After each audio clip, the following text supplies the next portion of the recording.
Hey guys, welcome to gadgets live. So iPhone 13 versus Samsung Galaxy S23 FE, इन दोनों phones के price में almost 8 से लेकर 10,000 रुपए का डिफरेंस है। तो क्या आपको S23 FE को परचेज करना चाहिए या फिर थोड़ा एक्स्ट्रा पैसे स्पेंड करके आईफोन 13 को S23 FE के बाद आपको आईफोन 13 इसे परचेज करना पड़ेगा। आईफोन 12 यहाँ पे स्टॉक वगैरह में नहीं रहता है। तो आज मैं इन दोनों फोन्स के बारे में एकदम ही डिटेल में बात करने वाला हूँ। ये वीडियो इन दोनों फोन्स का डिटेल कंपैरिजन होने वाला है। So make sure to watch this video till end. आपको हर चीज़ का आंसर मिल जाएगा एंड आई गारंटी आपके सभी कंफ्यूजन दूर हो जाएंगे। एंड चैनल पर न्यू है so make sure to subscribe this channel as मैं इस तरह की इन्फॉर्मेटिव वीडियोस लाता रहता हूँ। तो सबसे पहले बात करते हैं इन दोनों फोन्स की लुक्स एंड डिजाइन की। बैक से आपको लुक्स में कुछ इस तरह का डिफरेंस मिलता है। सैमसंग में आपको ट्रिपल कैमरा सेटअप मिलता है, आईफोन में डुअल कैमरा सेटअप। तो डिजाइन एंड लुक्स आपको किस फोन का ज्यादा पसंद आ रहा है वो आपकी पर्सनल चॉइस है। अब ये दोनों फोन्स को हाथ में होल्ड करने में आपको डिफरेंसेस फील होते हैं। सैमसंग में यहाँ पे आपको ज़्यादा विड्थ मिलती है, ये फ़ोन ज़्यादा चौड़ा है, इसी के साथ इसकी हाइट भी ज़्यादा आईफोन 13 के मुकाबले। अब ऐसा नहीं कि सैमसंग एक बल्कि या फिर एक बड़ा फ़ोन है, बट आईफोन 13 डेफिनेटली काफ़ी कॉम्पैक्ट है, एक हाथ से इजीली ऑपरेट करने वाला फ़ोन है। And as we all know, phones पे कवर लगाने के बाद फोन्स थोड़े और बल्कि हो जाते हैं। तो इस वजह से यहाँ पे जो आईफोन 13 है ज़्यादा कॉम्पैक्ट, ईजी टू हैंडल रहेगा। एंड इसी के साथ फोन्स को कुछ इस तरीके से होल्ड करने में जो आईफोन 13 है ये थोड़ा ज़्यादा कंफर्टेबल है। जैसे यहाँ पे आपको दोनों फोन्स में मिलते तो फ्लैट एजेस ही हैं, बट सैमसंग के यहाँ पे जो एजेस हैं, मतलब यहाँ पे जो एल्यूमिनियम फ्रेम है, यहाँ पे जो आपको ग्लास मिलता है, उसके बीच का डिवीजन थोड़ा सा ज़्यादा शार्प है। आईफोन का यहाँ पे थोड़ा स्मूथ है। अब डायमेंशंस के साथ साथ इन दोनों फोन्स की जो थिकनेस है, वेट है, उसमें भी डिफरेंस है। आईफोन 13 स्लिम है एंड आईफोन 13 का वेट अराउंड 174 ग्राम्स है, वहीं S23 FE का अराउंड 209 ग्राम्स। हाँ, वैसे हाथ में होल्ड करने में प्रीमियम दोनों फोन्स काफ़ी ज़्यादा लगते हैं।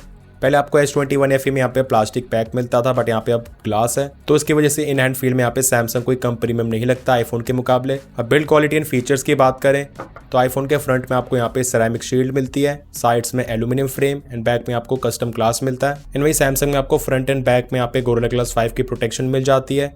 साइड्स में अगेन आईफोन की तरह ही एल्यूमिनियम फ्रेम। तो दोनों फोन्स काफी स्ट्रॉन्ग एंड स्टर्डी हैं, आपको ड्यूरेबिलिटी के मामले में कोई भी इशू नहीं होगा। एंड फीचर्स की बात करें तो दोनों फोन्स में आपको डुअल सिम का सपोर्ट मिलता है, बट सैमसंग में आप फिजिकली 2 सिम कार्ड्स को इंसर्ट कर सकते हो, वहीं आईफोन में आपको एक फिजिकल एंड एक ई सिम का सपोर्ट मिलता है। एंड इसी के साथ सैमसंग में आपको कुछ और एक्स्ट्रा फीचर्स मिल जाते हैं, जस्ट लाइक यहाँ पे आपको टाइप सी पोर्ट मिलता है एंड आईफोन में है लाइटनिंग कनेक्टर। इसी के साथ सैमसंग में आपको यहाँ पे रिवर्स वायरलेस चार्जिंग का सपोर्ट मिलता है, सो आप अपनी छोटी मोटी एक्सेसरीज यहाँ पे जस्ट अपने फोन से ही चार्ज कर सकते हो। एंड इसी के साथ जिन फोन्स में वायरलेस चार्जिंग है, इनफैक्ट आप उन फोन्स को भी इमरजेंसी सिचुएशंस में इस तरीके से चार्ज कर सकते हो, तो एक अच्छा फीचर मिल जाता है। नेक्स्ट बात करते हैं डिस्प्लेस की।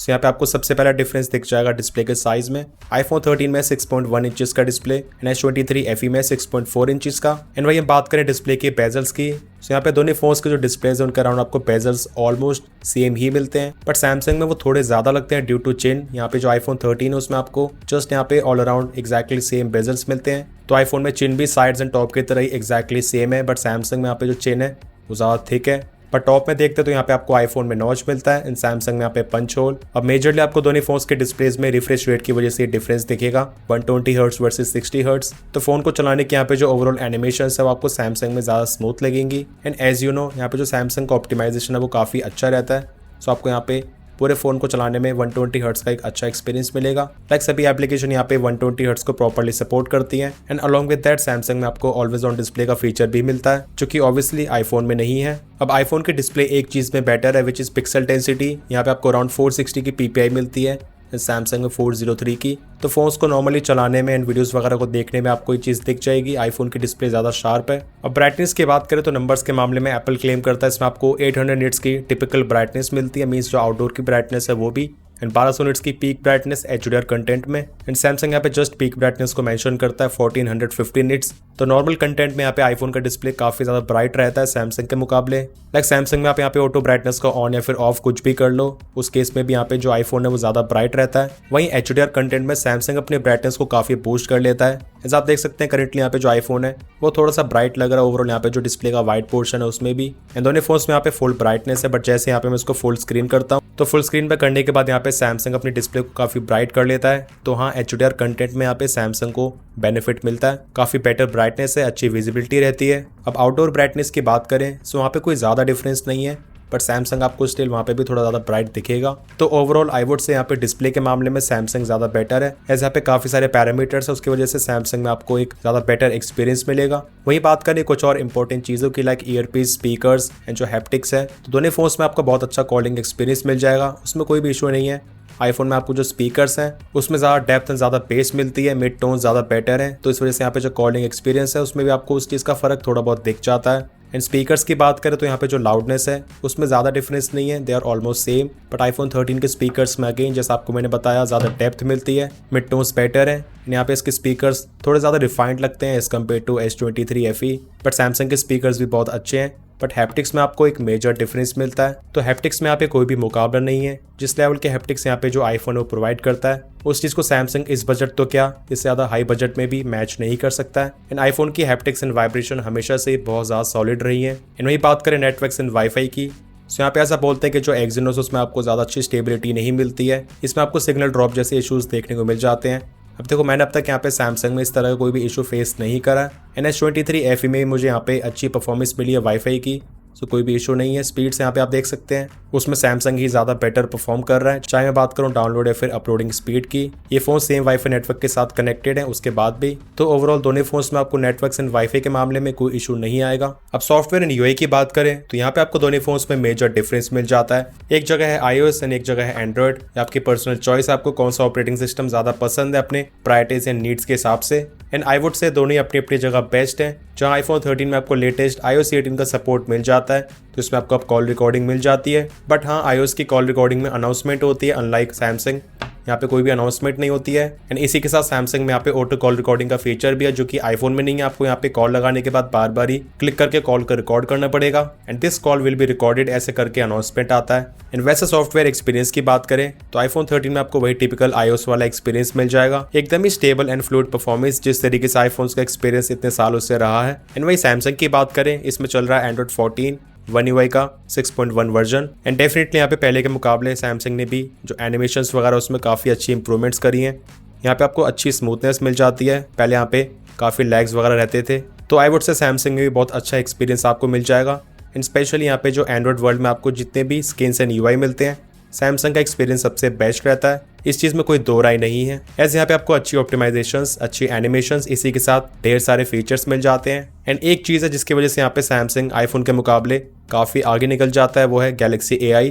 अभी S23 FE में आपको यहाँ पे AI के फीचर्स मिलते हैं जो कि आईफोन 13 में नहीं है, जैसे एप्पल बोलता है एप्पल इंटेलिजेंस, बट वो आईफोन 13 में, 14 इनफैक्ट आईफोन 15 में भी नहीं आए हैं। एंड वो जस्ट आपको latest iPhone 16 series and iPhone 15 pro series उनमें ही देखने को मिलते हैं। बट यहाँ पे इतना सस्ता फोन उसके बाद भी AI के फीचर सपोर्ट करता है। तो सपोज यहाँ पे मैं किसी को टेक्स्ट मैसेज कर रहा हूँ, यहाँ पे आपको मल्टीपल ऑप्शंस मिल जाते हैं, chat translation, composer, writing style, spelling and grammar. तो चैट ट्रांसलेशन में यहाँ पे आपकी जो लैंग्वेज है उसको इजीली कन्वर्ट कर देगा।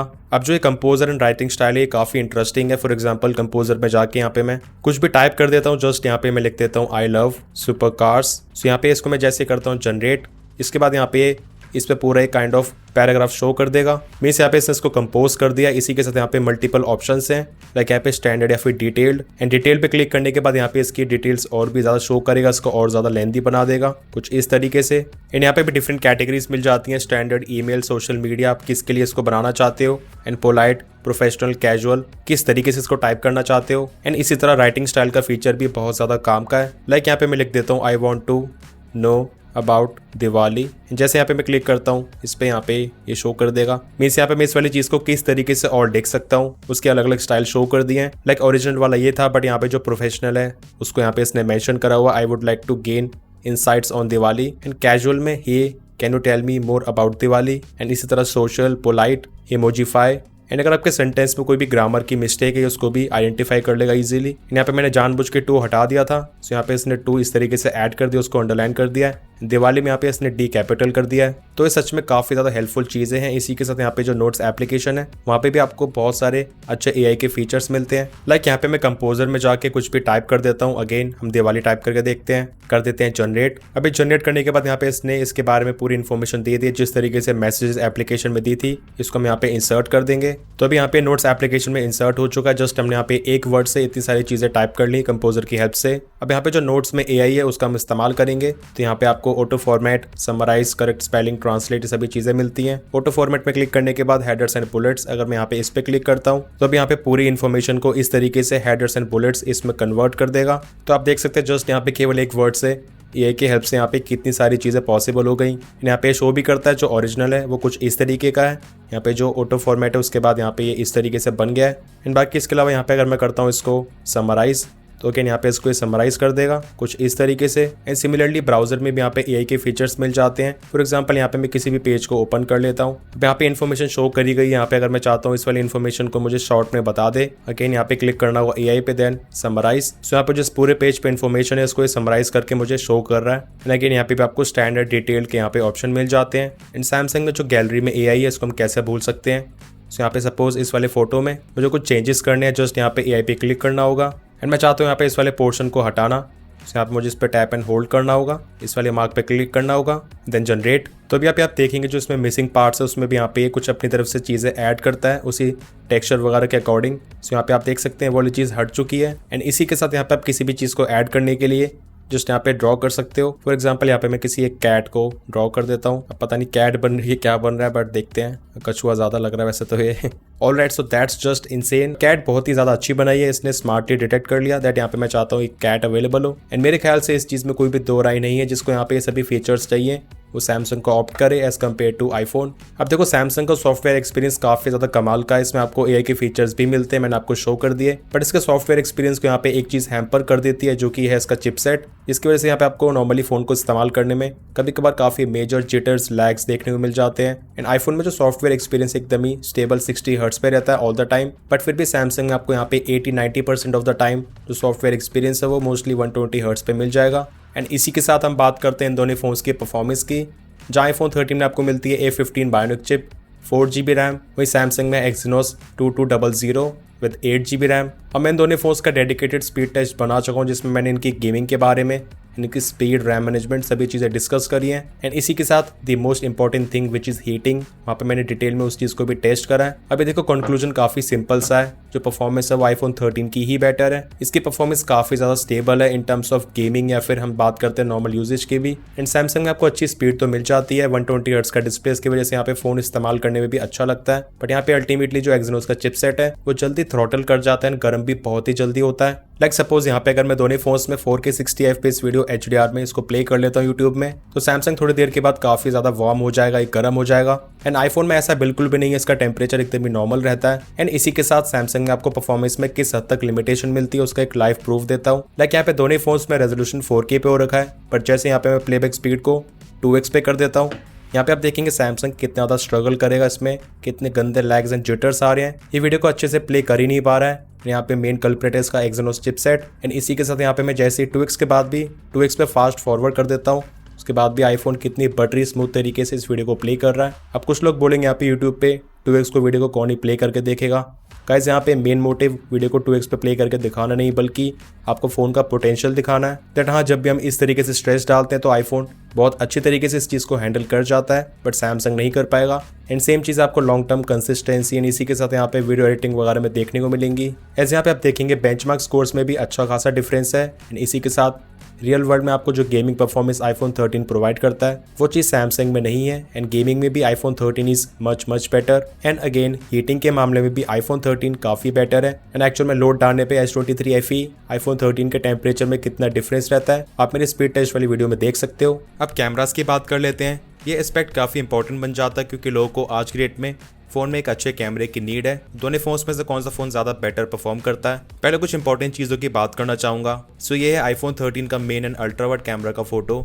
यहाँ पे आप देखेंगे जो कलर्स में डिफरेंस आपको मिलेगा वो बहुत मिनिमल है। एंड बाकी जितने भी सभी पैरामीटर्स हैं, डिटेल, शार्पनेस, कंट्रास्ट, वो दोनों लेंसेज के फोटोज में बहुत सिमिलर रहते हैं। एंड आईफोन्स का हमेशा से बहुत स्ट्रॉन्ग पॉइंट रहा है। वहीं सैमसंग की बात करें, आई एम इम्प्रेस्ड। आप देखेंगे 3x main and ultra wide photos में जो कलर शिफ्ट है वो बहुत मिनिमल है। अभी आईफोन के बराबर तो नहीं है बट काफी क्लोज है। तो यहाँ पे मैं कहना चाहूंगा दैट सैमसंग डेफिनेटली पहले से काफी इंप्रूव कर चुका है। अब इन्हें आपस में कंपेयर करने में कुछ डिफरेंसेस जरूर दिखेंगे। लाइक एज ऑलवेज आईफोन ज्यादा कलर एक्यूरेट है, पीछे ब्रिक्स का कलर एग्जैक्टली रेड है एंड सैमसंग में थोड़ा ऑरेंजिश हो गया है। एंड आईफोन की इमेज में जमीन पे आप देखेंगे ऐसा लग रहा है दैट हाँ यहाँ पे अच्छी खासी सनलाइट पड़ रही है, बट सैमसंग की इमेज में वो चीज थोड़ी वैनिश होती हुई दिखाई दे रही है। सो कहने का मतलब है ऑलमोस्ट हर टाइम आईफोन इमेजेस में सिचुएशन को एज इट इज ज्यादा अच्छी तरीके से दिखा पाता है एंड सैमसंग की फोटो में देखने के बाद हम उस सिचुएशन को फील नहीं कर पा रहे हैं। कुछ चीजों में सैमसंग आईफोन से बेटर है, लाइक डार्कर रीजन्स में हाईलाइट को मेंटेन करना, एज आईफोन एकदम ही चीजों को रियलिस्टिक रखता है, बट सैमसंग में आपको ज्यादा आई कैची इमेजेस मिलती हैं। इसी के साथ आपको आईफोन में लेंस फ्लेयर के इश्यूज मिलते हैं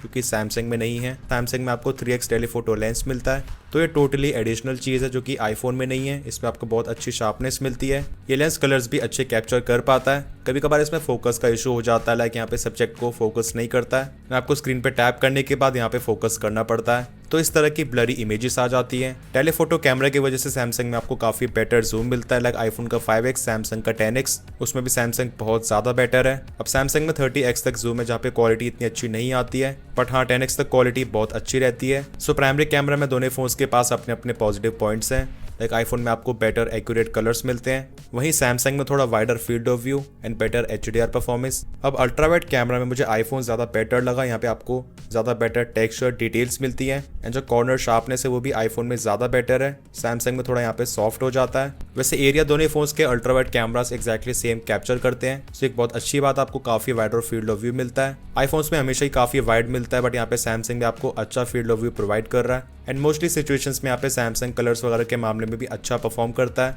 बट समटाइम्स सैमसंग में आपको कुछ इस तरह के रिजल्ट भी देखने को मिल सकते हैं। तो हाँ, अभी भी सैमसंग में आपको कंसिस्टेंसी की कमी दिखेगी एज कम्पेयर टू आईफोन। वैसे केवल 10-15 मिनट के शूट में ही सैमसंग बहुत गर्म हो गया था। इसका ये भी रीजन हो सकता है दैट सैमसंग यहाँ पे ब्राइटनेस को इतना ड्रॉप नहीं कर रहा था जितना आईफोन कर रहा था। एज आप देख सकते हैं सैमसंग में विजिबिलिटी काफी अच्छी है एंड आईफोन की ब्राइटनेस तो इस लेवल तक कम हो गई थी दैट यहाँ पे फोटोज को कैप्चर करना ही मुश्किल हो रहा था। पोर्ट्रेट्स की बात करें तो आपको कलर्स में वही नॉर्मल फोटोज की तरह ही डिफरेंस मिलेगा, बट आईफोन की फोटोज में आपको जिस लेवल का ब्लर एंड डेप्थ मिलता है वो डेफिनेटली सैमसंग से ज्यादा बेटर है। एज इस फोटो में देखिए जो मेन सब्जेक्ट है दैट इज मी एकदम ही अलग से पॉप आउट होकर आईफोन की फोटो में आ रहा है एंड सैमसंग में उस लेवल की डेप्थ नहीं है। तो 1x पे डेफिनेटली आई प्रेफर आईफोन की पोर्ट्रेट फोटोज, बट सैमसंग में 1x के अलावा 2x एंड 3x पे भी पोर्ट्रेट फोटोज कैप्चर कर सकते हैं। अब यहाँ पे मुझे 2x पे क्वालिटी इतनी अच्छी नहीं लगी, कलर्स इतने सही नहीं आते हैं, लाइक यहाँ पे आप देखेंगे 1x के मुकाबले 2x में मेरी पैंट का कलर एकदम ही चेंज हो गया है। अगेन यहाँ पे आप देखेंगे सैमसंग में 2x एंड 3x में कलर्स में कितना डिफरेंस है। तो सैमसंग में या तो 1x या फिर 3x, स्पेशली 3x पे बहुत अच्छी क्वालिटी आती है ऑप्टिकल जूम की वजह से, एंड 2x पे डिजिटल जूम की वजह से फोटोज तो सॉफ्ट हैं ही, बट मेनली यहाँ पे कलर्स का इशू है। सेल्फीज की बात करें तो यहाँ पे शार्पनेस एंड डिटेल्स का इतना ज्यादा फर्क नहीं है जितना कलर्स का है। कभी कभार सैमसंग की सेल्फीज में यहाँ पे कलर्स काफी डल से हो जाते हैं, आप देख सकते हैं यहाँ पे आईफोन की सेल्फीज कितनी वाइब्रेंट है। पोर्ट्रेट सेल्फीज में एज डिटेक्शन ऑलमोस्ट एक जैसा ही है, बस वही एक्सट्रीम डिफिकल्ट सिचुएशन में सैमसंग में आपको बेटर HDR मिल जाएगा। सो आपको किसकी सेल्फीज ज्यादा पसंद आई, let me know in the comment sections. यह दोनों फोन्स के प्राइमरी कैमरा से 4K 60 FPS वीडियो। यहाँ पे आप देखेंगे आईफोन की वीडियो में आपको जो स्टेबलाइजेशन मिलता है वो सैमसंग से एक लेवल ऊपर ही है, बट हाँ एक चीज मुझे कहनी पड़ेगी दैट सैमसंग ने पहले के मुकाबले बहुत इंप्रूव कर लिया वीडियो के मामले में। एंड पहले आईफोन एंड सैमसंग की वीडियो में डिफरेंस काफी ज्यादा होता था, वो चीज अभी इतनी ज्यादा नहीं है। अल्ट्रावाइड कैमरा में आईफोन 4K 60 वीडियो शूट कर सकता है, सैमसंग 4K 30 FPS। अब यहाँ पे आई थिंक मुझे कुछ बताने की जरूरत नहीं है, इस आईफोन की वीडियो में कितना ज्यादा एरिया कैप्चर हो रहा है। अल्ट्रावाइड कैमरा का मेन यही मोटिव होता है। इसी के साथ FPS यहाँ पे डबल है, तो आईफोन की क्वालिटी बहुत बेटर हो जाती है। सो देखो एकदम ही प्रोफेशनल यूज के लिए आईफोन बेटर है, अगर आपको यूट्यूब के लिए वीडियोस बनानी है या फिर इंस्टाग्राम वगैरह के लिए रील्स बनानी है। बट कैजुअल यूज के लिए सैमसंग की वीडियो क्वालिटी भी बुरी नहीं है, लाइक नॉर्मली हम ओकेजन्स वगैरह पे जाते हैं, वीडियोस को शूट करते हैं अच्छी मेमोरीज के लिए, तो उस केस में सैमसंग आपका अच्छा काम करवा देगा। बाकी एंड्रॉइड फोन्स के मुकाबले सैमसंग की वीडियो क्वालिटी डेफिनेटली बहुत बेटर है। यह है सिनेमैटिक वर्सेस पोर्ट्रेट वीडियो, दोनों फोन्स 1080p 30 FPS पे शूट कर सकते हैं। यहाँ पे इनफैक्ट सैमसंग का एज डिटेक्शन ज्यादा बेटर है, बस वही कलर्स वगैरह के मामले में आईफोन हमेशा ही बेटर रहता है, फोटोज या फिर वीडियोज में ये ज्यादा एक्यूरेट रहता है। S23 FE में 1x के साथ ही आप 3x पे भी पोर्ट्रेट वीडियो को शूट कर सकते हो। यहाँ पे क्वालिटी कुछ इस तरह की है, specially one compared with 1x in iPhone 13। तो सैमसंग का 3x टेलीफोटो कैमरा होने की वजह से ऑब्वियसली पॉसिबिलिटीज बढ़ जाती हैं। सेल्फी कैमरा से दोनों phones 4K 60 FPS video shoot कर सकते हैं। सो देखो अगर आपको कलर्स वगैरह मैटर करते हैं, एकदम ही एक्यूरेट कलर्स चाहिए, उसके इसमें आईफोन ही हमेशा बेटर है। बट वैसे आईफोन से कंपेयर ना करें तो सैमसंग की क्वालिटी भी बहुत अच्छी है, स्पेशली इस प्राइस में सेल्फी कैमरा से 4K 60 FPS वीडियो बहुत ही गिने चुने एंड्रॉइड फोन्स देते हैं। स्टेबलाइजेशन दोनों फोन्स का काफी सिमिलर है, ज्यादा डिफरेंस नहीं है। सो अभी मैं दोनों फोन्स के सेल्फी कैमरा से 4K 60 FPS वीडियो शूट कर रहा हूँ। बाकी दोनों फोन्स की वीडियो क्वालिटी में से आपको ऑडियो क्वालिटी किसकी ज़्यादा बेटर लग रही है माइक्स की क्वालिटी आप मुझे कमेंट सेक्शंस में बताना। एंड इसी के साथ यहाँ पे जो दोनों वीडियोस में आपको जो स्किन टोन्स हैं, कलर्स हैं, उसमें कितना डिफरेंस दिख रहा है। एंड ये है सेल्फी कैमरा से cinematic versus portrait video, again दोनों फोन्स में 1080p 30 FPS पे। अब सेल्फी कैमरा की फोटोज या फिर वीडियोस में सैमसंग यहाँ पे जब भी बैक में स्काई होता है इस तरीके से फेस बहुत ज़्यादा येलोइश कर देता है। वैसे इसके अलावा यहाँ पे जो बैक में स्काई वो भी आईफोन अच्छी तरीके से मैनेज कर रहा है। सैमसंग की वीडियो में थोड़ा ओवर एक्सपोज हो रहा है। हाँ, जब भी सनलाइट डायरेक्टली आपके फेस पे पड़ती है तो सैमसंग यहाँ पे कलर्स वगैरह को, स्किन टोन्स को अच्छे से मैनेज कर पाता है। लाइक अभी ये काफ़ी सिमिलर लग रहे हैं। सो डे टाइम सैंपल्स के बारे में मैं यही कहना चाहूँगा दैट वीडियोस के मामले में आईफोन ज़्यादा बेटर है, इस चीज़ में कोई डाउट नहीं है। सैंपल्स आपके सामने ही है। वैसे सैमसंग बहुत अच्छा है और एंड्रॉइड फोन्स के मुकाबले पहले से इंप्रूव कर लिया है, बट एज हम इन दोनों फोन्स को कंपेयर कर रहे हैं एंड फोटोज में भी कंसिस्टेंसी आईफोन ज़्यादा प्रोवाइड कर रहा है। बस आपको मेनली सैमसंग में 3x टेलीफोटो कैमरा का बेनिफिट मिलता है, ज़्यादा बेटर जूम है, 3x पोर्ट्रेट सैंपल्स एंड इसी के साथ वीडियो में भी ज़्यादा बेटर जूम। तो आप अपनी नीड एंड प्रायोरिटी के हिसाब से डिसाइड कर सकते हो किस फोन का कैमरा आपके लिए ज़्यादा सूटेबल रहेगा। जनरली तो 3x टेलीफोटो कैमरा को छोड़ के हम बात करते हैं तो आईफोन का पलड़ा ही ज़्यादा भारी है। अब लो लाइट सिचुएशंस की बात करते हो तो यहाँ पे चीज़ें थोड़ी बदल जाती हैं। ज़्यादातर केसेस में सैमसंग के फोटोज थोड़े बेटर लगते हैं, ये ज़्यादा ब्राइट होते हैं, इनमें आपको बेटर कलर्स मिलते हैं एंड आईफोन में जस्ट एकदम ही नेचुरल एंड कॉन्ट्रास्टी लुक मिलता है। एंड इसी के साथ सैमसंग में आपको पोस्ट प्रोसेसिंग में काफ़ी बेटर कलर्स मिलते हैं, एज यहाँ पे सैमसंग AI का भी काफ़ी इस्तेमाल करता है। तो specially plants and green area की फोटोज को कैप्चर करने में सैमसंग कलर्स को काफ़ी बूस्ट करता है। अल्ट्रावाइड कैमरा में सैमसंग में डिटेल्स एंड शार्पनेस भी बेटर आती है। एंड जब बात करते हैं पोर्ट्रेट्स की तो यहाँ पे सैमसंग और भी ज़्यादा आगे निकल जाता है। सैमसंग में पोर्ट्रेट मोड के लिए भी नाइट मोड है जो कि आईफोन में नहीं है। इन दोनों फोटोज में आपको बहुत डिफरेंस दिख रहा होगा। एक्चुअल में मेरे सामने यहाँ पे वार्म लाइट चल रही थी, अब सैमसंग ने यहाँ पे इसको इतना ज़्यादा बूस्ट कर दिया है एंड आईफोन ने वार्म लाइट को इतना शो ही नहीं करा। एंड एक्चुअल में परफेक्ट वाइट बैलेंस वही होगा जो कि इन दोनों फोटोज़ के बीच में लाई करेगा। वैसे सैमसंग में 1x के अलावा 2x एंड 3x पे भी बहुत अच्छे पोर्ट्रेट सैंपल्स आते हैं। एक्सट्रीम डार्क के सैंपल्स भी आप देख लीजिए, कुछ इस तरह का डिफरेंस मिलेगा main and ultra wide camera में। So what you think, let me know. Selfie camera में again I prefer Samsung, as iPhone की फोटो में नॉइस काफ़ी ज़्यादा है एंड सैमसंग स्किन टोन को बहुत अच्छे से मैनेज कर पाता है। लो लाइट में वीडियोस की बात करें, यहाँ पे मैं शूट कर रहा हूँ 4K 30 FPS वीडियो एंड यहाँ पे मैं ultra wide and main camera में स्विच कर रहा हूँ। अब यहाँ पे सैमसंग की वीडियो थोड़ी ज़्यादा ब्राइट है बट आईफोन की वीडियो ज़्यादा क्लीन है। सैमसंग की वीडियो में आप देख सकते हैं यहाँ पे नॉइस काफ़ी ज़्यादा है। तो ये तो वीडियो क्वालिटी में डिफरेंस है। एक्सट्रीम डार्क में आपको कुछ इस तरह का डिफरेंस मिलेगा। जैसे हम चलते हैं थोड़े लाइट की तरफ देन वहाँ पे डिफरेंस थोड़ा कम हो जाता है एंड यहाँ पे आई वुड से नॉइस वगैरह में इतना डिफरेंस नहीं है। तो थोड़ी बहुत लाइट अवेलेबल होगी उस केस में आपको सैमसंग भी अच्छी वीडियो दे देगा, बट एक्सट्रीम डार्क में आईफोन की वीडियो ही ज़्यादा बेटर है विद लेस नॉइस। ये सेल्फी वीडियोज़ हैं 4K 30 FPS पे। अगेन सैमसंग यहाँ पे थोड़ा सा ज़्यादा ब्राइट है, इसमें आपको बेटर एक्सपोजर मिलता है एंड यहाँ पे मैं लाइट की तरफ बढ़ रहा हूँ तो आप देख सकते हैं यहाँ पे दोनों फोन्स किस तरीके से एक्सपोजर वगैरह को हैंडल कर रहे हैं। और पर्सनली यहाँ पे मुझे सैमसंग की वीडियो ज़्यादा पसंद आई, आईफोन की वीडियो में नॉइस ज़्यादा है एंड सैमसंग की वीडियो काफ़ी क्लीन दिख रही है, तो आई प्रेफर सैमसंग हियर। अब बैटरी लाइफ की बात करें तो आपको बैटरी कैपेसिटी में सैमसंग डेफिनेटली काफ़ी बेटर मिलता है एंड आईफोन 13 के मुकाबले अराउंड 1200-1300 mAh की ज़्यादा बैटरी है, बट रियल वर्ल्ड कहानी कुछ और ही है। एज सैमसंग में जो एक्सोनस का चिपसेट है उसकी एफिशिएंसी बिल्कुल भी अच्छी नहीं है एंड इसी वजह से आपको यहाँ पे इसमें काफ़ी ज़्यादा हाई बैटरी ड्रेन मिलता है एंड बैटरी लाइफ भी अच्छी नहीं है as compare to iPhone 13। IPhone 13 में आपको आइडल ड्रेन बहुत कम मिलता है, जस्ट लाइक यहाँ पे अगर आप फ़ोन को आप रात में रखते हो तो आईफोन 13 में मुश्किल से 3 से लेकर 4% बैटरी ड्रेन होगी या फिर उससे भी कम, बट सैमसंग में वही चीज़ काफ़ी ज़्यादा हो जाती है एंड इसके अलावा फ़ोन को इस्तेमाल करते हुए यहाँ पे जो सैमसंग वो बैटरी काफ़ी ड्रेन करता है। अब इस चीज़ का एक ही तरीका है दैट आप सैमसंग को 60 हर्ट्स पे चलाओ rather than 120 hertz, but I think उस चीज़ को कोई करने नहीं वाला है। तो आपको सैमसंग को यहाँ पे दिन में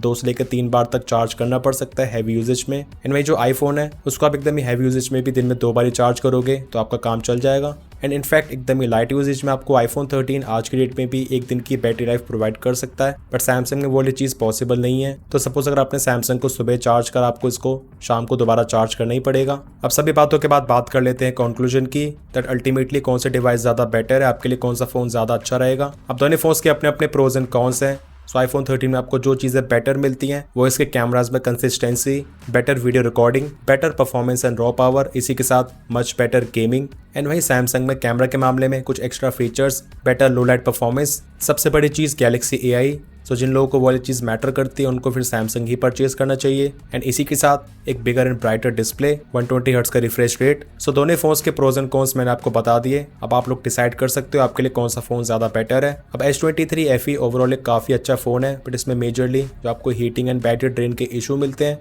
इस वजह से लोगों के मन में डाउट आता है। सो हाँ, अगर आपके मन में इस चीज़ का डाउट है, आपको वो चीज़ें चाहिए, उस केस में आपको सैमसंग परचेज नहीं करना चाहिए। Well, what are your thoughts? मुझे कमेंट सेक्शंस में ज़रूर बताना। वीडियो पसंद आया, इन्फॉर्मेटिव लगा तो make sure to like this video and channel पर news, make sure to subscribe this channel along with bell icon. मिलते हैं मेरे नेक्स्ट इन्फॉर्मेटिव वीडियोस में। Till then, take care.